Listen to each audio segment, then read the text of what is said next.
À 6h45, Europe 1 vous répond. Thomas Soto. Après 20 mois de discussions acharnées, parfois tendues, c'est en principe ce soir que l'Iran d'un côté et le groupe des 5+1, autrement dit la Chine, les États-Unis, la France, la Russie, le Royaume-Uni et l'Allemagne, doivent en principe se mettre d'accord à Vienne sur le programme nucléaire de l'Iran. Bonjour Bernard Ourcade. Bonjour. Vous êtes directeur de recherche émérite au CNRS et spécialiste de l'Iran. On sait que de plus en plus souvent les dates butoirs servent à être dépassées. Y aura-t-il un accord ce soir ? Ce soir, peut-être pas, mais dans les jours prochains, très probablement, on imagine mal qu'après, comme vous le disiez, 20 mois de discussion, il n'aboutissait pas à quelque chose d'acceptable. Pourquoi ce retard ? Il y a eu un accord cadre signé à Lausanne le 2 avril. Tout semblait lancé. Qu'est-ce qui coince ? Ce qui coince, ce sont quelques questions techniques par-ci par-là. La France notamment a signalé qu'il y avait 3 points sur la durée de l'accord, sur la réversibilité de cet accord et sur l'inspection des sites militaires, mais surtout un problème politique. On est face à un tournant majeur dans l'histoire du Moyen-Orient. Ce qui se passe avec Daesh ou l'État islamique ne fait que le montrer, mais fondamentalement c'est le retour de l'Iran après 35 ans qui évidemment bouleverse beaucoup de choses, et donc personne n'est prêt à faire le pas et tout le monde attend un peu avant de faire tout dans l'inconnu. C'est la petite angoisse avant la balle de match en quelque sorte, c'est ça ? Oui, et des surenchères de chaque côté. Aux États-Unis, les républicains disent jamais on ne signera avec l'Iran. En Iran, les conservateurs viennent de dire la même chose. En France, Fabius vient de dire la même chose avant-hier. Donc c'est retenez-moi, je fais un malheur, pour essayer de faire monter les enchères avant la signature finale. Barack Obama, qui est très attaché à la signature de cet accord, a-t-il besoin absolument du soutien des républicains dans son pays ? On peut passer par-dessus toutes les contraintes démocratiques. Cela dit, politiquement, il serait beaucoup mieux pour tous les gouvernements, en Iran comme aux États-Unis, d'avoir un accord populaire fort pour un tournant historique qui dépasse largement les questions politiciennes. Vous évoquiez les inspections des sites, y compris militaires. On a l'impression d'un double langage de l'Iran sur le sujet. D'un côté, il y a le gouvernement qui dit allons-y, négocions. Et de l'autre, il y a le guide suprême religieux, l'ayatollah Khamenei, qui lui est plus ferme. Oui. Qui décide ? Qui décide, in fine, c'est forcément le chef de l'État, le guide de la République. Cela dit, il y a un discours pour dire aux Européens, attention, on ne peut pas accepter n'importe quoi. Les négociateurs sont là pour trouver une solution médiane. Chacun a son rôle. Il n'y a rien d'exceptionnel là-dedans. Donc tout ça fait partie du jeu diplomatique classique. Exactement. Et qu'est-ce qui se passe ? Admettons qu'il y ait accord là. Est-ce qu'il y a levée immédiate des sanctions économiques qui frappent l'Iran depuis 2006, c'est ça ? À peu près, oui. Et même l'embargo sur l'Iran, ça date de la révolution islamique en 1979, où pratiquement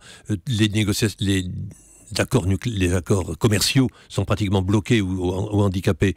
Donc les choses ne vont pas se changer en 5 minutes, mais il y a un calendrier qui est prévu qu'au fur et à mesure que l'Iran respecte les accords, un certain nombre de crédits sont débloqués. Il est certain qu'il y aura, dès la signature de l'accord, un panier de cadeaux et qu'un certain nombre de milliards de dollars. Rappelons que 150 milliards de dollars sont bloqués dans les banques étrangères qui appartiennent à l'Iran. Bon, et admettons ce qui est un peu l'angoisse de nombreux dirigeants, et notamment des Israéliens, si les Iraniens ne tiennent pas leurs engagements, il se passera quoi derrière ? Est-ce qu'on peut revenir en arrière ?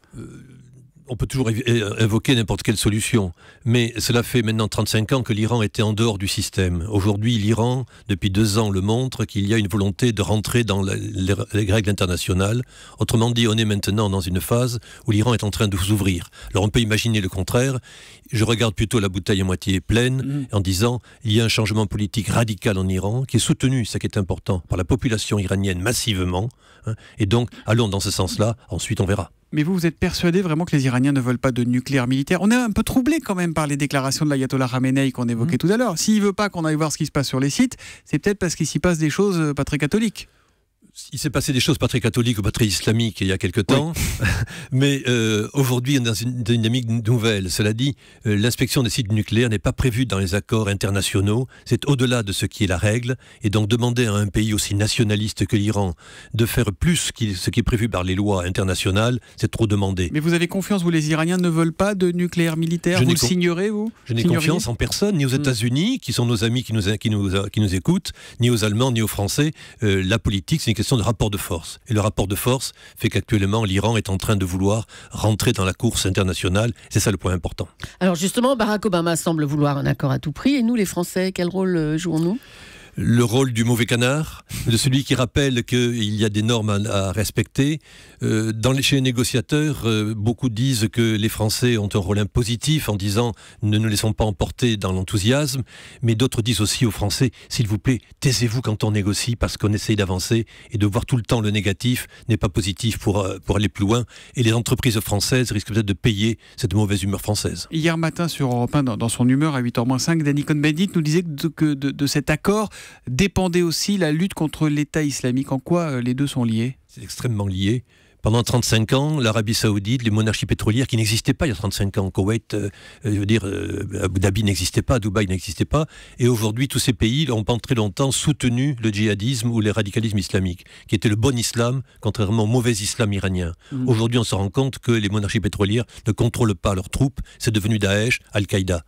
Et l'Iran au contraire, s'il n'a pas une politique parfaitement claire vis-à-vis d'Israël ou d'autres pays, contrôle la situation, et donc aujourd'hui si on veut rétablir la paix dans le Moyen-Orient, sans l'Iran, c'est impossible. Dernière question, si accord il y a, qui le signera ? Est-ce qu'on aura droit à une photo, un cliché pour le coup vraiment historique, avec peut-être Barack Obama à côté du président iranien Hassan Rouhani, François Hollande ? Non, c'est un accord technique, diplomatique, dont les ministres concernés le signeront, et ensuite les chefs d'État diront qu'ils ont gagné, et chacun aura gagné bien évidemment. C'est une affaire de jours, de semaines, de mois selon vous ? De jours ou d'heures peut-être. Les choses sont bouclées, il faut maintenant un petit peu de volonté politique. Eh bien on retiendra votre optimisme ce matin, Bernard Orcade. Merci d'être venu en direct sur Europe 1.